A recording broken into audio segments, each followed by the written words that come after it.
আসসালামু আলাইকুম dear viewers, আজকে আমরা 14 নম্বর অঙ্কের সমাধান করব। 14 নম্বর অঙ্কে দেওয়া আছে যে 9,600 টাকা সারা, মাইমুনা ও রাইসার মধ্যে 4:3:1 অনুপাতে ভাগ করে দিলে কে কত টাকা পাবে। মোট টাকা কত দেওয়া আছে? মোট টাকা 9,600 টাকা দেওয়া আছে। এই টাকাটা তিনজনের মধ্যে ভাগ করে দিতে হবে। তো আমরা জানি যে প্রথমে কি করতে হবে, প্রথমেই করতে হবে যে অনুপাতগুলোর যোগফল। অনুপাতের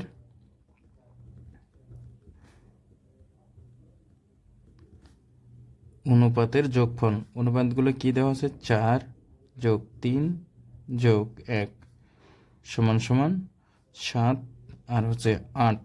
অনুপাতের যোগফল 8। ঠিক আছে, এখন আমরা লিখব যে এখন সারা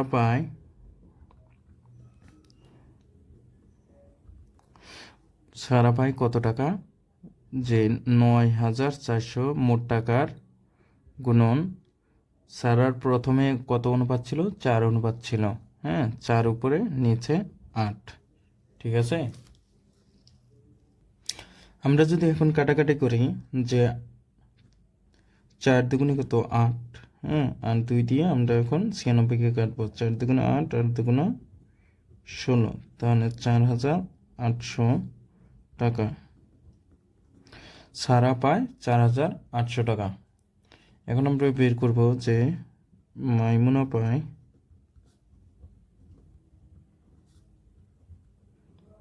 9,600 এর 3/8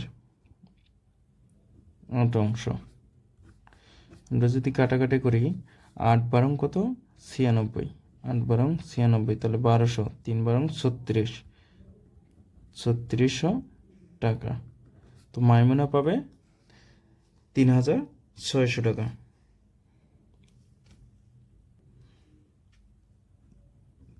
তো রাইসা পায়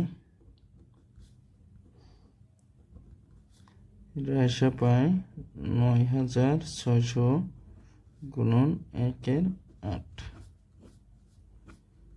কাটাকাটি করি, 1200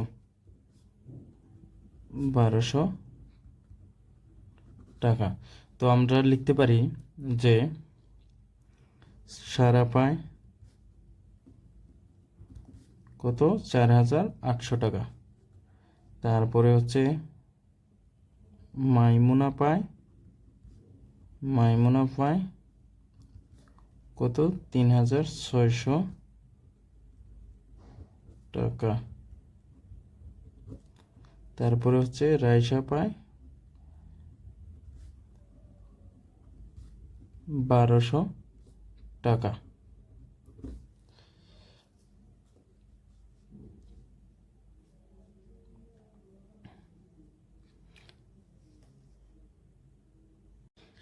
এখন আমরা 15 নম্বর অঙ্কটা সমাধান করব।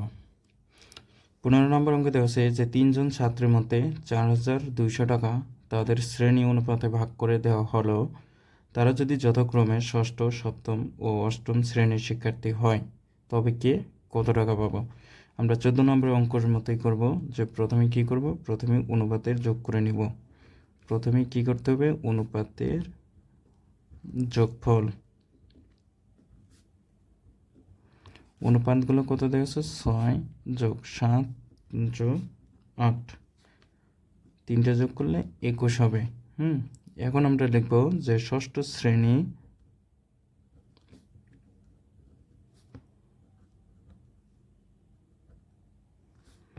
ছাত্র পায়,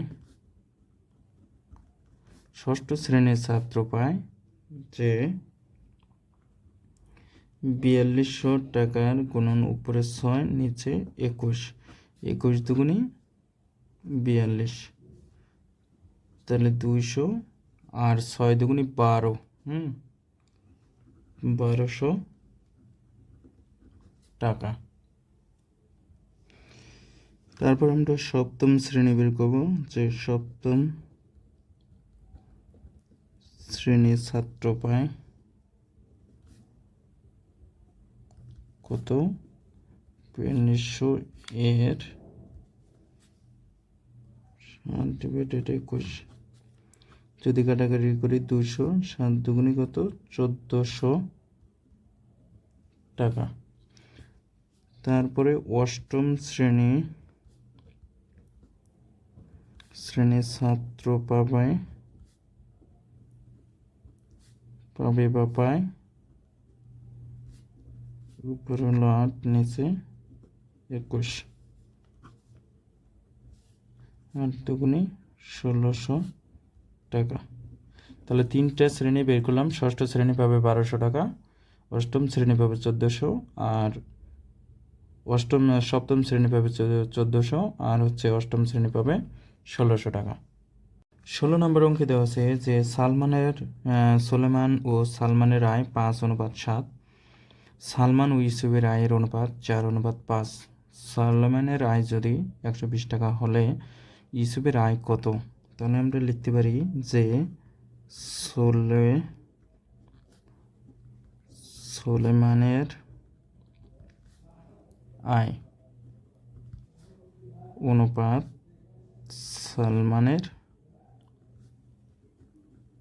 সালমানের আয় ইকুয়াল 5:7। কত? 5:7। এখন বা সুলেমান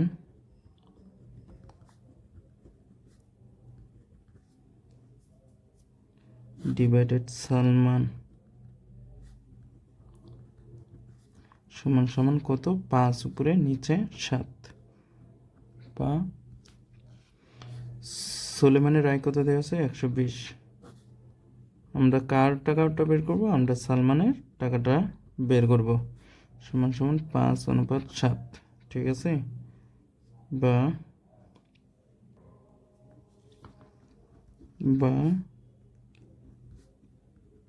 আর গুণ, মানে এটা দিয়ে গুণ আর এটা এই পাশে গুণ। সালমান ইকুয়াল 120 গুণন 7, বা সালমান, এটা গুণ অবস্থা আছে, এই পাশটা যদি এই পাশে দিই মানে তখন ভাগ হয়ে যাবে।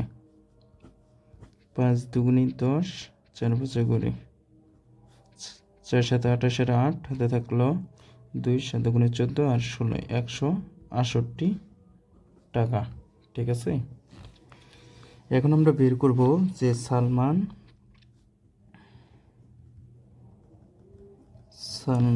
অনুপাত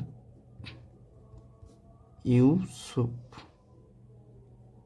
কত অনুপাত দেওয়া আছে? 4:5, ঠিক আছে? বা এটা লিখতে পারি সালমান ডিভাইডেড ইউসুফ, উপরে 4 নিচে 5। তারপরে বা সালমানের কত টাকা বের করলাম? 168 টাকা, ডিভাইডেড ইউসুফ 4:5। বা সেমভাবেই ইউসুফ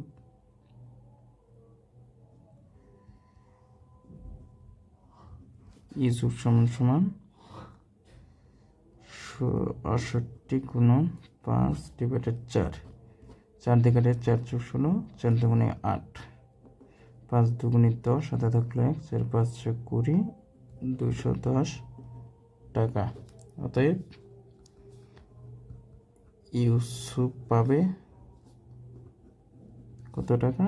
210 টাকা। একদম সহজ অঙ্ক।